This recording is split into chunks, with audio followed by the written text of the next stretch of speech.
Hello, welcome to the White House. Welcome to you here with us, and welcome to those who are watching across the country. I'm Mike Strautmanis, and I am counselor to Senior Advisor to the President, Valerie Jarrett. A great job. And I want to welcome you to a special White House Open for Questions event with The Root. Last week, the White House released a report called Creating Pathways to Opportunity, a report highlighting the work that President Obama has done to date to help Americans climb the ladder to the middle class and stay there. The report outlines the critical investments this administration has made to lift and keep millions of Americans out of poverty, provide critical support to families throughout the economic downturn, and invest in long-term reforms to grow the middle class. It also outlines the direct impact the American Jobs Act would have on underserved communities across the country. And that's why we're here today, to take your questions for the next 45 minutes about what the Obama administration is doing to help communities like yours across the country.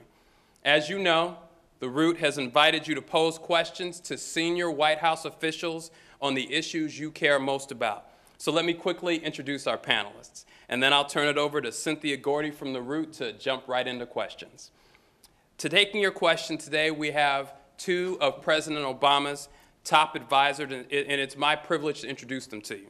They are my boss, Valerie Jarrett, Senior Advisor to the President, a woman who is in the room when every critical decision is made here in this White House. And Melody Barnes, Director of the White House Domestic Policy Council, a woman who has been at the center of forging domestic policy accomplishments and priorities for this president and for this administration. Now, before I hand things off to Valerie, Melody, and Cynthia, I want to give you a couple of important websites where you can find additional information today and going forward. The first one has a variety of information on the American Jobs Act, including fact sheets, blog posts, and videos.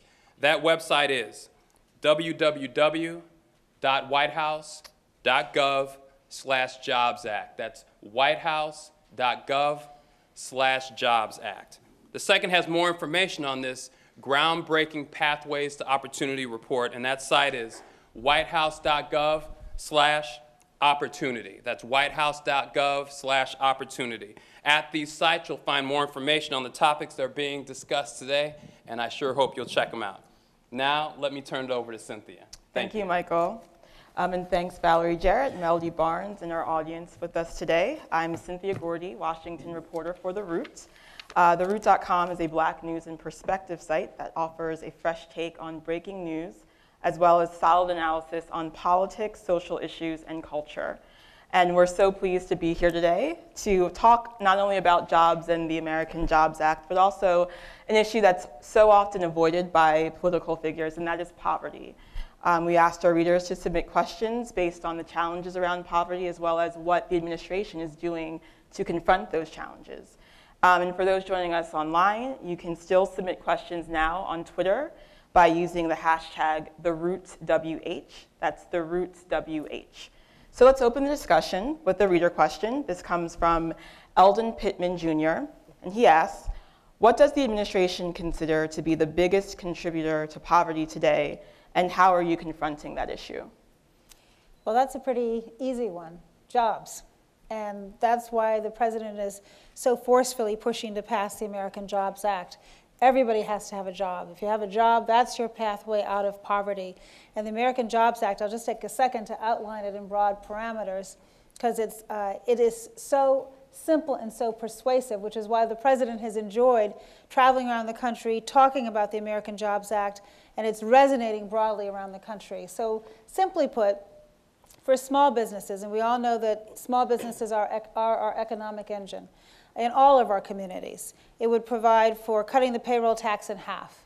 We also have an incentive if you hire people who have been unemployed for more than 6 months, businesses would get about $4,000 per person, because we know there's a big challenge, and there are companies around the country who are actually discriminating against people who are long-term unemployed. So this provides a positive incentive, and we're also going to put some teeth in our laws to prevent the discrimination against people who are long-term unemployed.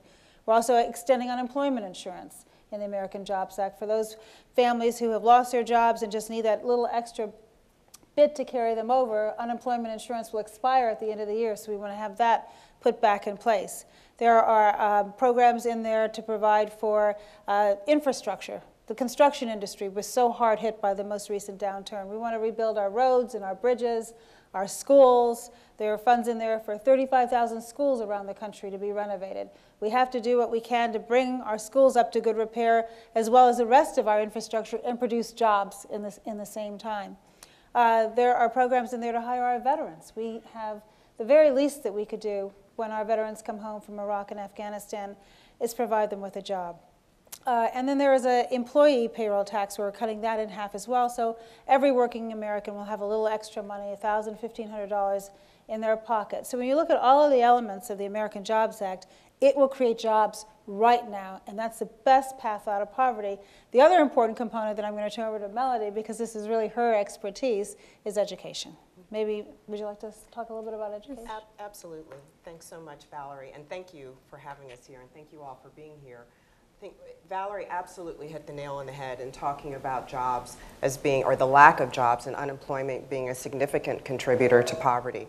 But we also know that so many people were struggling long before our unemployment rates went up as significantly as they did. And when you look and take a snapshot and you think just 8, 9 years ago, there were a number of people, many people were working, but there were also a number of people who were really, really struggling in low income and high poverty communities. And we know that there are a range of different of problems that affect those individuals. Certainly education is one of them. The lack of educational attainment, the inability to get a good education, low performing, struggling schools that mean that year after year, generation after generation, people are not getting education in a way that allows them to finish school, college, and career ready, and then continuing to struggle, unable to get high-paying jobs, jobs that have offer a level of security. That's a significant problem, and one that the president tackled early on, not only starting with K through 12 and some of the really innovative initiatives that we put in place there,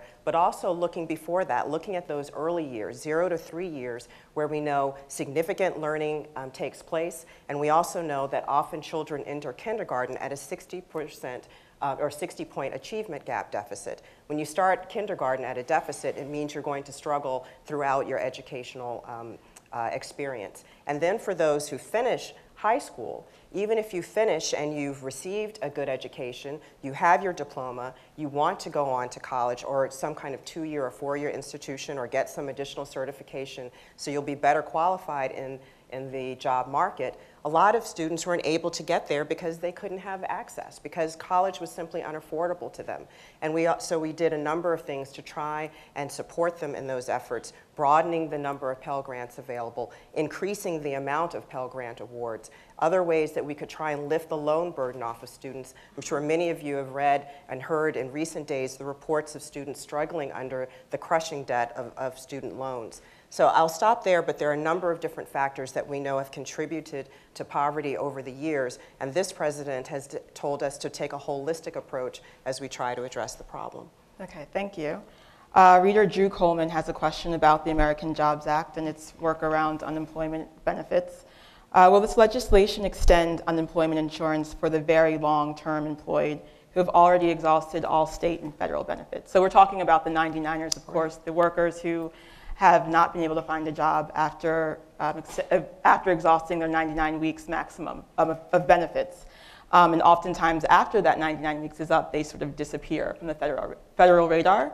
So does this legislation do anything for them? And if they're not included, why not? Well, it does in the way that I described, in that we want to create this incentive for employers to hire the long-term unemployed. So anyone who's been unemployed longer than 6 months, again, employers will get an average of $4,000 per employee, and the teeth that we're putting in is prohibiting, and the American Jobs Act does this, prohibiting people from discriminating against the long-term unemployed. And then there are also funds in there to use our TANF benefits more flexibly to make sure that the long-term unemployed actually have the training that they need to prepare them for the jobs of tomorrow. And so when you look at it crafted that way, that's the way that the American Jobs Act is designed to help the long-term unemployed. Okay. So we also know that a major contributor to the loss of African American wealth has been the foreclosure crisis. And of course, this was triggered by banks and other lenders that targeted this community for subprime loans. Now, I understand that the administration is negotiating a settlement right now between states and the banks for those practices, but you're not pursuing prosecutions. Why not pursue stronger actions against the banks, and how is a settlement not effectively letting them off the hook? Well, one, we wanted to make sure that we are able to address the problem for those who have been struggling and for those who have been suffering, and to turn around the practices that led to those problems as quickly as possible. Moving through the settlement process and negotiating with a number of states, and you know our Secretary of Housing and Urban Development has been key in this effort. Also our Secretary of Treasury. This is an issue that's quite significant for us. So addressing the problems, addressing the kinds of initiatives that were taken on, you know, the robo-signings and the other kinds of problems that led to many people being foreclosed upon unnecessarily and inappropriately, we believe will help those going forward and address those problems, and also make sure that there are resources in place to address the needs of those who want to refinance. So it's both helping those looking back and also helping those going forward, and doing that in the most expeditious manner. Okay, well, we're going to take a few questions from Twitter now. They're being fielded by the Roots Deputy Editor Cheryl Huggins-Salomon and Associate Editor Lauren Williams. And after that, our Managing Editor Joel Dreyfus will take questions from the audience. So first, we're going to start to take questions from Twitter. Okay. So, Big Sky Girl asks, why do you suspect the Republicans in Congress have such a hard time giving your administration credit for anything? Well, that's a pretty simple question. Thank you for asking it, though. I think the fact of the matter is the Republicans have been very forthcoming. They want to see the president fail. And I think what the president has said, and you've been hearing him loud and clearly saying this in the context of the American Jobs Act, people are suffering today. All across our country, families are struggling to make ends meet. They want a job. All they need is a little bit of help. And that's part of what government is supposed to do, is to give people help, provide them that safety net, give them the wherewithal to move out of poverty into self-sufficiency. And we don't have time to wait for the next election. People need help right now. They need it today. And so what the president is saying is, put politics aside and let's support what we know is going to be good for America. And you know, everything that's in the American Jobs Act, and it's important to know, and the president said this when he first launched it, are historically programs and initiatives that have received bipartisan support. You know, funding for our teachers, infrastructure, ways of investing in the United States to make us competitive. Mm-hmm. The tax cuts. The tax cuts for small businesses. And so right now, because the entire package did not pass last week, what the president has said is, well, we're going to come back with each component package. And so today, for example, the Senate has called up jobs for teachers and first responders, firefighters, police. Every community across the country, cities and states have been so hard hit in terms of their budget. And so we want to make sure that these vital services are still provided. Our communities will be safe, fires will be responded to, our teachers will be in the classroom, funding for 280,000 teachers. Let's see why the Republicans would vote against that. And let them explain. It's a tough thing to explain that you're not going to support that. So every week we're going to come back with different components of the American Jobs Act, force a vote, hold them accountable for why they would vote against it. And the only explanation we can think of would be that they just don't want to see the president succeed. This isn't about President Obama. This is about what's good for our country. And I would just add to that, one of the interesting aspects of this is that well over a majority of the American people support the American Jobs Act. So that's Democrats, but that's also independents and Republicans. So I think the more that people are talking about this in their communities, they're talking to their mayors, they're talking to their members of Congress, that will help contribute to a dialogue that hopefully will create momentum and move this forward. You know, I worked in Congress for about 10 years, and I know people count those phone calls, they pay attention to what their constituents are saying, and something that didn't seem possible before will be possible because people demand it, and people say we're hurting and we need action taken today. Okay, I want to follow up on that strategy of breaking the bill up into chunks and then forcing a vote on each piece. And I guess this is with the hopes that I guess the Republicans will lose their nerve and then start voting for them. But for people who have been sort of observing this Congress, we've seen this very strong resolve against supporting the Obama agenda. So do you have a plan B? And do you really think that they're going to start voting for these bills? And if not, do you have a plan B? Well, you know, one thing I remember last winter, we were heading into a lame duck after the election, and people said nothing is going to happen in the lame duck session, absolutely nothing. And instead, we passed one historic bill after another, including legislation that expanded tax credits that helped the most low-income Americans, also included the payroll tax cut that put about $1,000 in the pockets of most American families. On top of that, we also passed an international treaty. We repealed Don't Ask, Don't Tell, things that people a year ago probably would have said, or a year before that would have said will never happen. Again, that goes back to the moment and pushing and pushing and pushing, and that's what this president is resolved to do.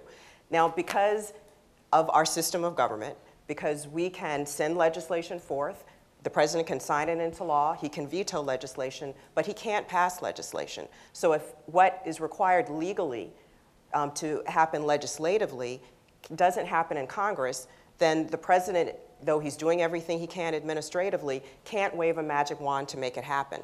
So for changes in the law, we have to work with Congress and we have to continue to push Congress. Okay, I'm going to kick it back to Twitter. So this is from Kristen Bornhorst. What can unemployed and others do to get the act passed? Well, their voices, whether you're employed or unemployed, your voice counts and your stories count. I think part of what we have to do is really educate Congress and educate the broader community, our neighbors, our families, about what's at stake here and what the impact is. Each individual story is so important to highlight about what the impact of not having a job is, not just on you, but your family, your community, the economy. Part of the reason why we want to extend unemployment insurance is not just because it provides that important safety net for the individual and for their family, but it also provides a jolt to the economy. You're going to take that money and you're going to go out and you're going to spend it, and that's going to help the economy grow as well. And so I think what we are really trying to do, and what the president did on his bus tour through both North Carolina and Virginia over the last few days, and what he is going to continue to do until we have results, is try to educate everybody about what's at stake here. And the voices of the unemployed telling their story about what the impact, the personal story about how this affects them, is very important, and it's very compelling, and it's helpful to tell the story around the country. And we believe ultimately Congress will have to listen to those stories. The Republicans in Congress will have to listen to those stories. Do we have questions from the audience? Yes, I'm going to start off with some questions on cards that were handed in by the audience. The question is from somebody concerned about states like Ohio that have lost so much of their industrial base. Do you have any plans to try to revive some of the traditional industrial jobs in addition to the new technologies and the green tech and all of those things that the president has talked about? We know just last week the president was in Detroit, and this applies to Ohio as well. What the president did by investing in the automotive industry, Chrysler, and making sure that Chrysler and GM had the resources that they needed to come back really from brink of disaster. And now the plant we were in Detroit, which was pretty much shuttered, is now back to full speed ahead. All throughout Ohio, the same thing. The automotive industry is now back and profitable in this country because of the steps that the president took. And at the time that he took it, people thought this was a very unpopular decision. Well, why would you invest in a dying industry? Well, you know what? Our automotive industry is not dying. It's far from it. We were in Detroit last week with the president of South Korea, who was speaking so favorably about the free trade agreement, which is going to open up even more possibilities for our cars to be sold all over the world, and particularly in South Korea as a result of this agreement. So yes, we are absolutely committed to manufacturing. And part of what makes our country great is that we have to be diverse in our interests. We can't just focus on one segment. We can't just do high tech. We can't just do advanced manufacturing. We need a diverse industry. And the president is absolutely committed to making sure that we have that diverse industry and that we have a workforce that is prepared for the jobs of tomorrow. Melody mentioned how important it is that we're working with our community colleges. We have an initiative where employers are helping design the curriculum. The manufacturing jobs that were in existence when I was a child are very different than the manufacturing jobs of today. You have to be computer literate. A lot of this is done automatically. And so it's important that as we train people for the manufacturing jobs of tomorrow, that they have the skill set to go with it. And we're committed to working with the private sector, who are ultimately the people who are going to be hiring, to make sure that they have a workforce that's prepared to compete in this century. And I just want to add one more thing to what Valerie was saying, and using the automotive industry as the example. When we were going through this process of working with the auto industry, and people were saying it can't be done, people were saying just let them go, which not only would have affected workers there, but all the workers that surround that industry. Not only did the president say we can't do that, but he said when we do it, we have to do it in a smart way.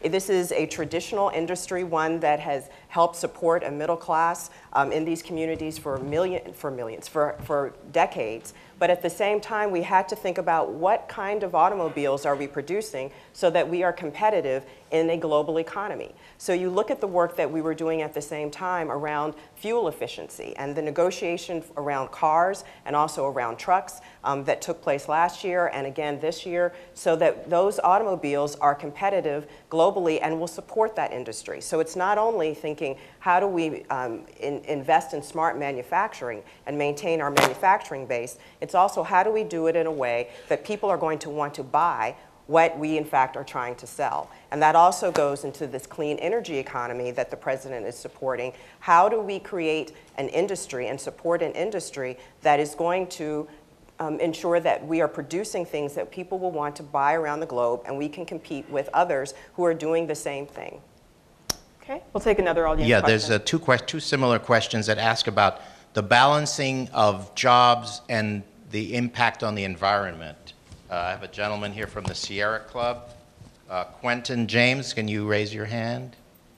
Here he is. There he is. Mm-hmm. Quentin wants to know, hang on here, how do you create jobs without sacrificing the health and safety of Americans? Well, it is easy to do both, and I think oftentimes you'll hear that it's one or the other. It's absolutely both. A good example of way we can do it is an idea that came from the President's Jobs and Competitiveness Council, and that's retrofitting buildings. Creates jobs. We're going in there, we're making them more energy efficient. We're looking for, right now, a way of targeting about 14 different projects around the country where we can expedite the permitting process so that we can get these buildings retrofitted faster and get people to work quicker. And so that's a simple example of where you can do both. And so it's a false choice. There's absolutely no reason why we can't, as Melody was saying, the work we did with the automotive industry, making these cars fuel efficient is good for the environment, and producing a product that people want to buy is going to be good for creating jobs as well. So we can do both. Okay, next question comes from reader Beverly Campbell. What can be done about ending credit checks for jobs and other hiring practices that discriminate against the poor and unemployed? And I understand that the American Jobs Act proposes legislation that would end these kinds of practices, but how is that designed? What does that law look like? Well, we know, and so many people have told us from around the country, and you all may have seen them yourselves, these postings, these billboards, announcements in newspapers, that if you've been unemployed for X amount of time, don't apply for the job.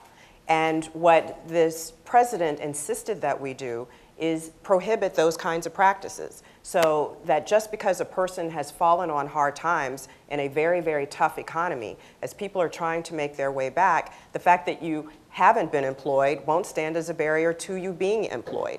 And there are other parts of the American Jobs Act that work to make sure that people can maintain their skills and to get job training and on-the-job training so that those skills that tend to atrophy as people are unemployed won't be lost. And including innovations and modernization of our unemployment insurance programs so that people can continue to work, that we're using those funds and states have flexibility and there's innovation for those funds to be used so that there's work sharing, so that there's wage insurance for people who may be taking a job that was slightly, that's paying less than their previous job did, so they won't continue to slide down the economic ladder. So we're doing a number of things to try and support people, but mainly making sure that that prohibition or those nasty, unfortunate employment practices are prohibited.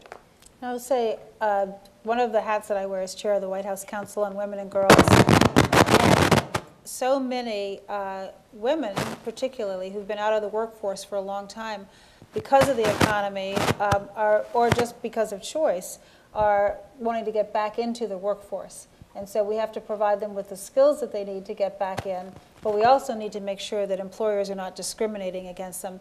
So even putting the fact that they're discriminating against long-term unemployed aside, within that class, women are facing a huge obstacle as well. And so we need to do what we can to make sure that they can get back into the workforce. Okay, now the link, this is from reader Oscar Scott. The link between lack of education and poverty is well proven. And despite the president's goal of a college-ready, college-educated population, every student isn't going to go to college. What policies will the administration implement to increase access to vocational and technical training? Sure. Well, first of all, the president's goal, the president has a couple of goals. I mean, one of them is ensuring by the year 2020 we have the highest proportion of college graduates in the world.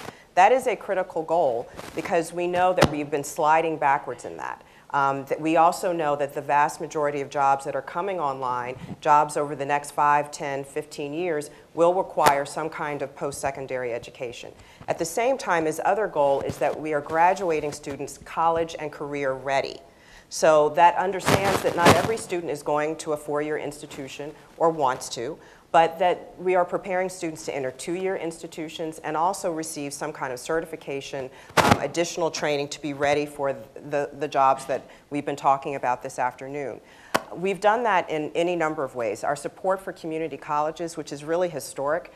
I think never before has an administration supported community colleges in such a full-throated way. In fact, we just announced a couple of weeks ago about $500 million going to community colleges to make sure they're innovating, that their curriculum, they're thinking about online training, the additional services that many students may need, particularly those who may be a little older and have families, that those are all aligned with students being able to get jobs in the future and jobs that are actually in existence. I know the president said to us, you know, I know it sounds simple, Melody, but when a person gets a certificate, when a person finishes a 2-year program, there should be a job on the other side waiting for them.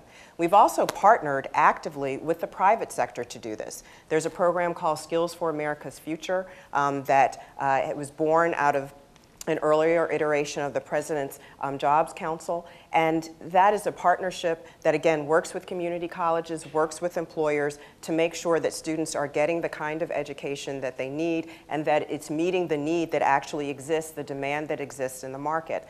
On career and technical education, that's an area that we've focused on, and we've said there have been reorganizations around CTE, but those reorganizations, while important, we think we can get better results. We can get even increased results out of that. And the Department of Education is working towards a reform of that area that ensures that skills are aligned with what's on the other end, and that students, again, are getting a college and career-ready education.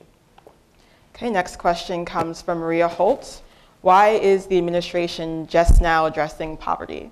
Now, I'll build on that a little bit. I think, you know, because I'm sure you'll say we've always been addressing poverty, but what prompted the White House to draft the Pathways to Opportunity report, and also the American Jobs Act? Because I think a lot of people are thinking, where was this conversation, where was this bill a year ago, and why now? Sure. Well, we decided to draft the report in many ways to respond to what people like the viewer, the writer, is saying to us.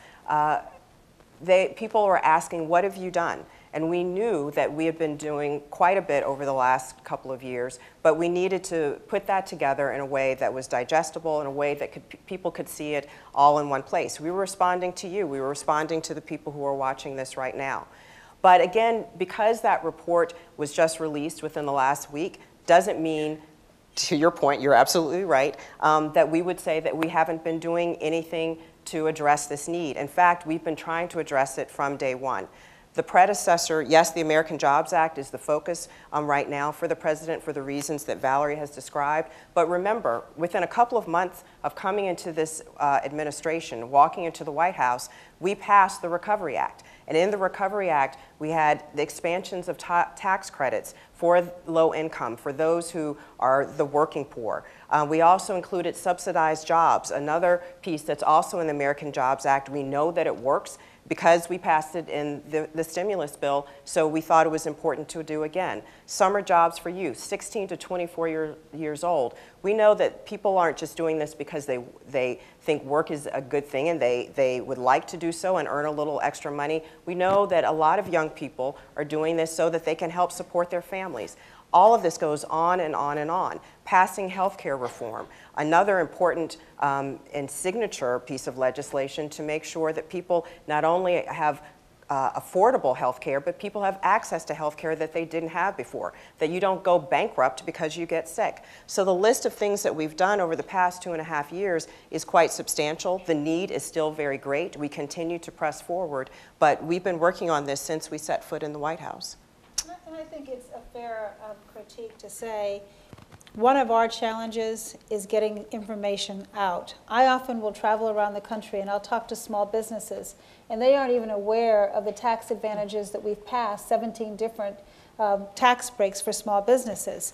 And so part of what we have to do is be better messengers, and by pulling all of this information so well into one booklet, the way Melody and her team have done, I think is a very important step for helping us communicate.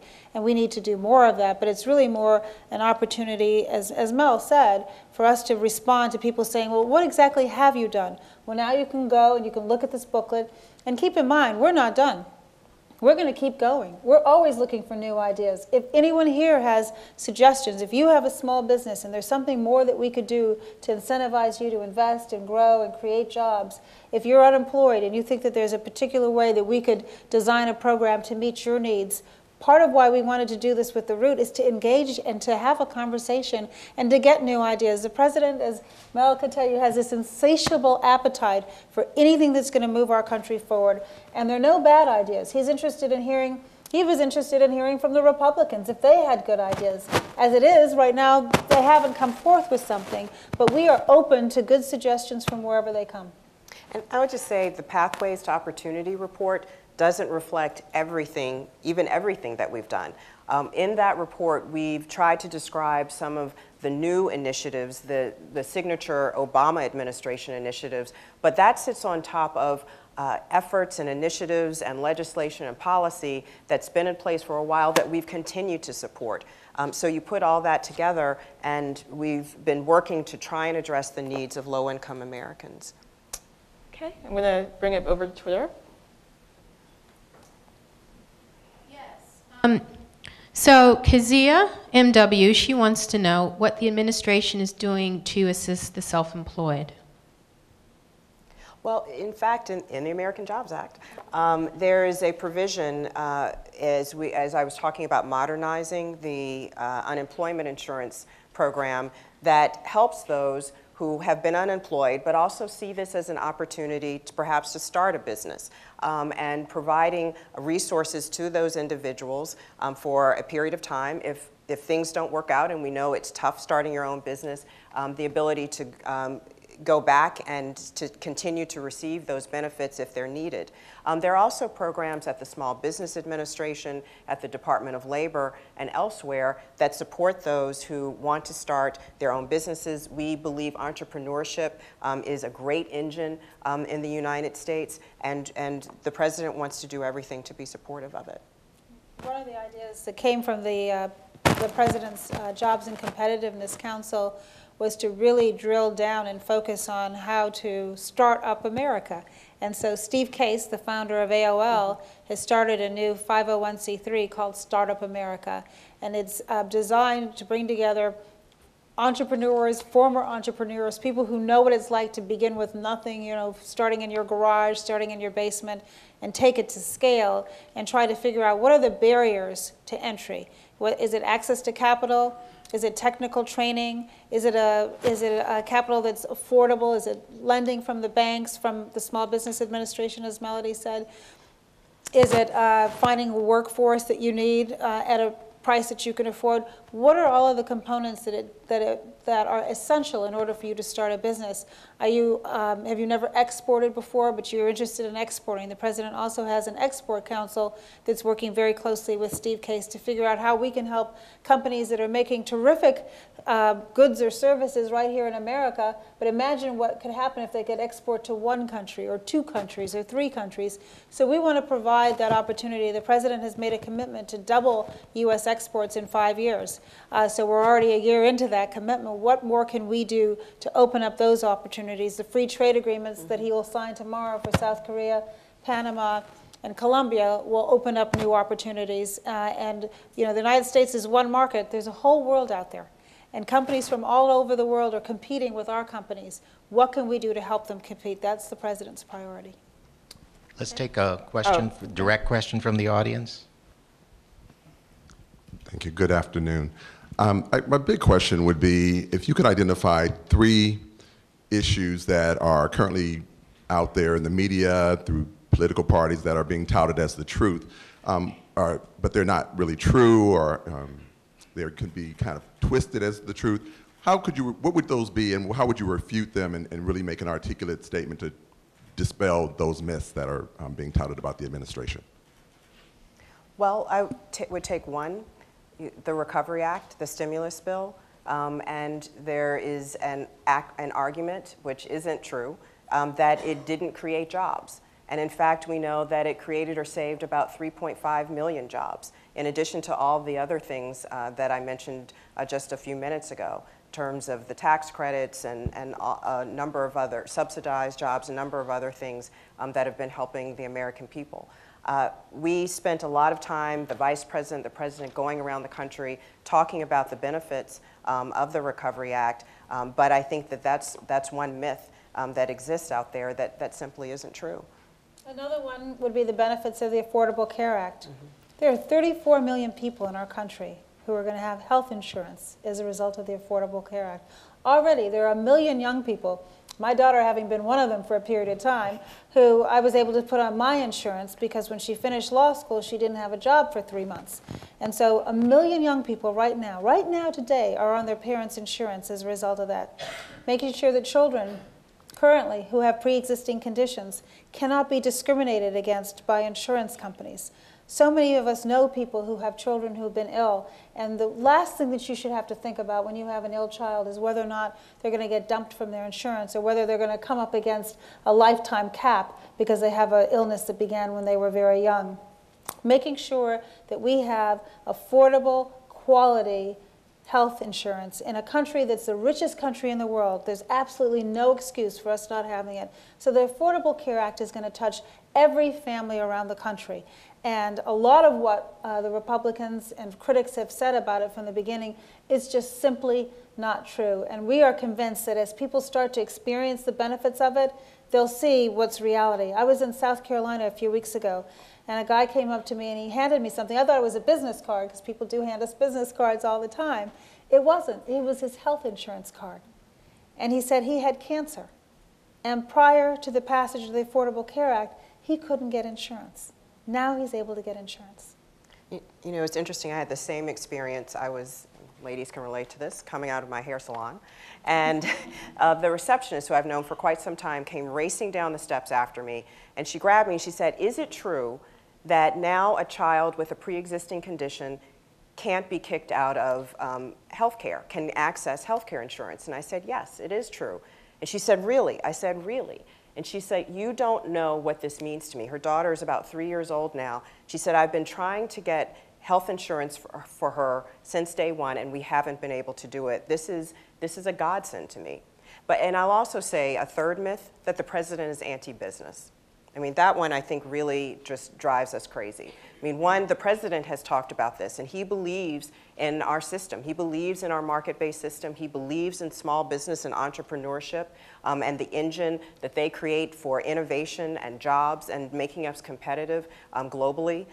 He engages with and has brought business leaders here to talk to them about better ways that we can make our markets and our products more competitive globally. At the same time, he believes that we have to balance that with the needs, the healthcare, health-related and safety needs of workers and consumers. But he believes in our system, and he believes that by creating jobs and supporting businesses, that we are also able to make sure that American workers have greater security. But we have to balance those things, and we have to do it in a smart way. Okay, so Melody, you surprised your colleagues today with the announcement that you'll be leaving the White House at the end of the year. Surprised and saddened her colleagues today, I would add. And you know, you've been with the Domestic Policy Council from the very beginning of the administration, and obviously at a very challenging time. So I want to know what you think is the most impactful policy that you've helped develop during your time. You know, that's almost like asking you to pick among your children. You know, which one do you love the most? And I think one of, well, first of all, I'll say this. I remember when I took the job, and you know, little old ladies at my church would come up and say, "Baby, we're so proud of you, but woo, all that stuff you've got to cover." And you know, the domestic policy landscape is so broad, and it's everything from education to the work we do on immigration, the work we've done on childhood obesity and fighting that, civil rights work. I mean, the list goes on and on, healthcare, energy, and I've been thrilled to work on all of those issues. And as I was telling my team today, our ability to drive that forward because the president has given us the room and demanded that we do these things and create opportunity for the American public has been so significant. And I think we have been able to make changes, even though there's so much work to be done. I would say one of the issues that I'm very proud of is the work that we've been able to do around education. And it is that three-legged stool: early education, K through 12, and higher education. Because I believe, and I think, and many of you probably had this experience, I know it's true for my family, that education has made such a significant difference. You know, when I look at my dad, who went to college on the GI Bill, and went to college. He was working at the same time he graduated when I was a little girl. We used to go to the library together. I think that's where my love for education and books was really deepened. My mother, who worked so hard on scholarship, her mother, who worked in a tobacco factory, but worked to save their money to put my mother through school, and her love for education and work as an educator, and it's changed my life. I mean, those are my beginnings, and now I've been able to work for the President of the United States. Education changes lives, it changes communities. It is important that it be coupled with all the things that we've been talking about today, but that's one example of something that I'm very, very proud to have worked on.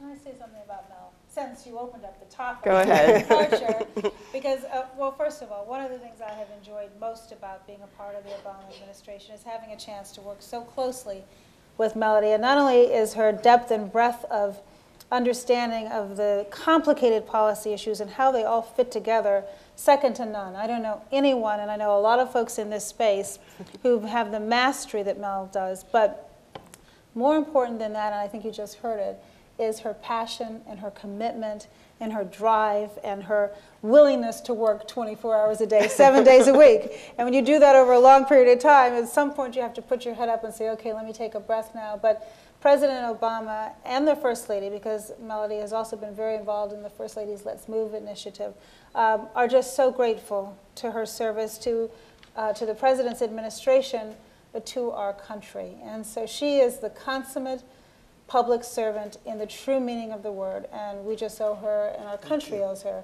a debt of gratitude. And if I go much further, we'll both start crying. Yeah, no. So I'm gonna stop.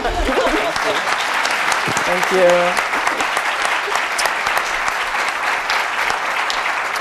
So we're about to conclude our live stream, and I want to thank the online audience for tuning in. And please continue to visit us at theroot.com for daily reporting and commentary on these issues and others. And thank you again for joining us. And we're going to take more questions now from the audience.